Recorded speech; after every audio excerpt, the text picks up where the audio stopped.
Good morning दोस्तों। आज हम डिस्कस करेंगे एंजियोग्राफी। एंजियोग्राफी क्या है दोस्तों? एंजियोग्राफी एक लेटेस्ट तकनीक है जिसके जरिए किसी भी जगह का, हार्ट का या फिर ब्रेन का जो है ब्लॉकेज पता करते हैं। मोस्ट ऑफ जो मैं एंजियोग्राफी आज बताने वाला हूँ वो है हार्ट अटैक से संबंधित। जो कभी भी किसी पेशेंट को जब हार्ट अटैक आता है और उसका इनिशियल ईसीजी कराते हैं, ट्रॉपाई कराते हैं, इको कराते हैं, ये सारी चीजें पॉजिटिव आती हैं तो हमको जरूरत पड़ती है किसकी? एंजियोग्राफी की। एंजियोग्राफी एक जांच है, एक लेटेस्ट टेस्ट है जिससे कि हार्ट की नलियों में होने वाले ब्लॉकेज को, उनके नैरोइंग को, उसमें किसी तरीके का क्लॉट है या थक्का है, ये पता किया जाता है। इसके लिए क्या किया जाता है दोस्तों? पेशेंट को सबसे पहले तो पार्ट प्रिपेयर किया जाता है। आप पार्ट प्रिपेयर फिमोरल भी किया जाता है, रेडियल भी किया जाता है। मोस्ट ऑफ जो एक्सेस लेते हैं वो रेडियल लेते हैं।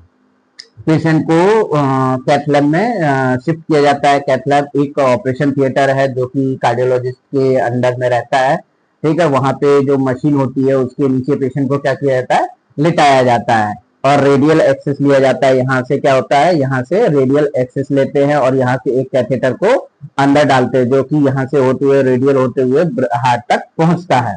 ठीक, अब इस कैथेटर से क्या होता है? एक तरीके का डाई डाला जाता है और उस डाई को वो मशीन क्या करती है?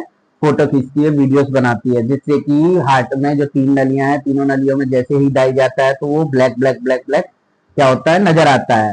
तो कहीं पर भी जो व्हाइट डॉट होते हैं या फिर वो कंटिन्यूएशन नहीं दिखता है आरसीए का या एलसीएच का या एलईडी का, जो तीनों नलियां हैं उसमें, तो उसमें हम क्या करते हैं? उसमें हमको पता चल जाता है कि कहीं किसी तरीके का कोई ना कोई ब्लॉकेज है। ठीक है, तो इसी टेस्ट को क्या करते हैं अपन? एंजियोग्राफी कहते हैं।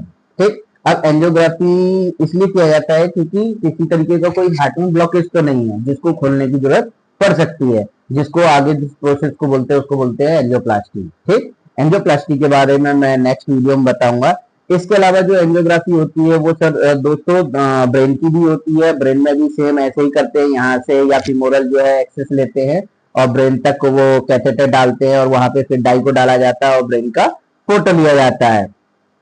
जैसे ही डाई डाला जाता है तो ब्रेन में जो आर्टरीज होती हैं उनमें ब्लॉकेज का पता लगाया जाता है। साथ में अगर ब्रेन में एनोरिज्म है तो वो भी पता चलता है। मतलब जो एंजियोग्राफी है वो एक तरीके की लेटेस्ट तकनीक है जिसके जरिए किसी भी आर्टरीज इसमें होने वाले ब्लॉकेज को पता किया जाता है।